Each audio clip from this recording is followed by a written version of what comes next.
بچے کے جو پیدائشی بال ہوتے ہیں کیا ان کو پھینکنا چاہیے یا نہیں پھینکنا چاہیے؟ کیا آپ بھی بچے کے پیدائشی بال جسے اپنی زبان میں جھنڈ کہتے ہیں اس کے بعد پھینک دیتے ہیں؟ اگر ہاں تو یہ ویڈیو آپ کے لیے۔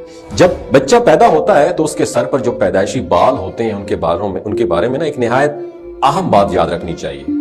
در منصور کے حوالے سے ایک خاص ذکر ملتا ہے جس میں کہا گیا ہے کہ ان بالوں پر سورہ تغابن کی پہلی 5 آیات خود لکھی ہوتی ہیں۔ اگر آپ غور کریں اور دیکھیں گے کہ اکثر بچوں کے یہ پیدائشی بال گنگریالے ہوتے ہیں، اور یہ محض اتفاق نہیں بلکہ اس میں ایک بہت بڑی حکمت اور راز پوشیدہ ہے۔ یہ ویڈیو جو میں آپ ساتھ کانٹینٹ شیئر کر رہا ہوں، یہ اس لیے شیئر کر رہا ہوں کہ پچھلے کچھ دنوں پہلے میرے ہاں بیٹے کی پیدائش ہوئی، اور اس کے بالوں کے بارے میں جب میں نے ریسرچ کی تو مجھے اکبری چینل کے ایک مولانا صاحب ہیں، ان کی ویڈیو مجھے سامنے آئی، اور بہت ساری ویڈیوز جب میں نے ریسرچ کی تو مجھے بہت اچھی ریسرچ ملی، سوچا اپنے آڈینس کے ساتھ بھی شیئر کرتا چلوں۔ اور یہ وہ بتاتے ہیں کہ یہ جو پیدائشی بال ہوتے ہیں عام بالوں کی طرح نہیں ہوتے، بلکہ ان میں اللہ کی ایک خاص نشانی ہے۔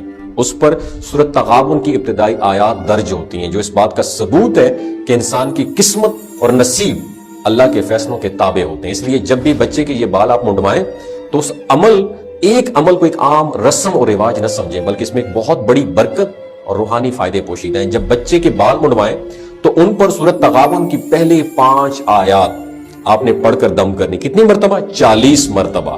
اور یہ عمل بچے کے نصیب، مزاج اور حیرت انگیز مستقبل پر ڈیفینیٹلی فیوچر پر بڑا اچھا امپیکٹ پڑے گا۔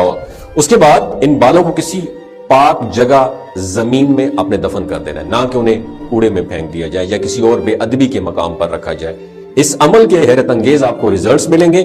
اپنے بچوں کے نصیب میں اللہ کی طرف سے برکتیں آپ کے ایسے بچوں کے نصیب میں اللہ تعالیٰ کی طرف سے برکتیں نازل ہوتی ہیں، ان کے مزاج میں نرمی، محبت اور شفقت پیدا ہوتی ہے، اور وہ زندگی میں کامیابی کی راہوں پر چلتے ہیں۔ اس طرح جب بچے کے بال منڈوائے جائیں تو ان کے وزن کے برابر چاندی یا اس کے برابر مالیت کے پیسے صدقہ کرنا نہایت ضروری ہے۔ یہ سنت نبی صلی اللہ علیہ وآلہ وسلم ہے، اور اس پر عمل کرنے سے بچے کی زندگی میں رزق، صحت، عزت اور عافیت کے دروازے کھلتے ہیں۔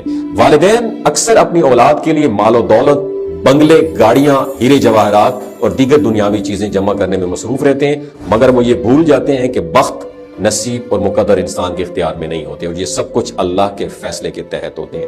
زمین کا سسٹم انسانوں کے ہاتھ میں ہو سکتا ہے لیکن آسمانی سسٹم اللہ کے اختیار میں۔ اس لیے والدین کو چاہیے کہ وہ صرف دنیاوی وسائل پر فوکس نہ کریں صرف دنیاوی وسائل پر، بلکہ اپنی نسلوں کے بخت اور نصیب کو بھی سنوارنے کے لیے ایسے اعمال کریں جو ان کی کامیابی کے دروازے کھول سکیں۔ اگر ہم چاہتے ہیں ہماری نسلیں عزت دار، خوشحال اور کامیاب ہوں تو ہمیں روحانی اصولوں پر بھی عمل کرنا ہوگا جو حقیقت میں ہماری زندگی کو سنوارنے اور بہتر بنانے میں مددگار ثابت ہوگا۔ اور یہ عمل صرف دنیاوی فائدوں تک محدود نہیں بلکہ آخرت میں بھی اس کے بے شمار انعامات ہیں۔ یہی وہ آسمانی نظام ہے جو صرف عرش والا چلاتا ہے۔ اگر ہم اس نظام کو سمجھ کے عمل کریں تو ہماری نسلوں کے لیے کامیابی، برکت اور رحمتوں کے دروازے کھل سکتے ہیں۔ یہ ویڈیو اچھی لگی ہو صدقہ جاریہ سمجھ کے دوستوں کے ساتھ ضرور شیئر کیجیے۔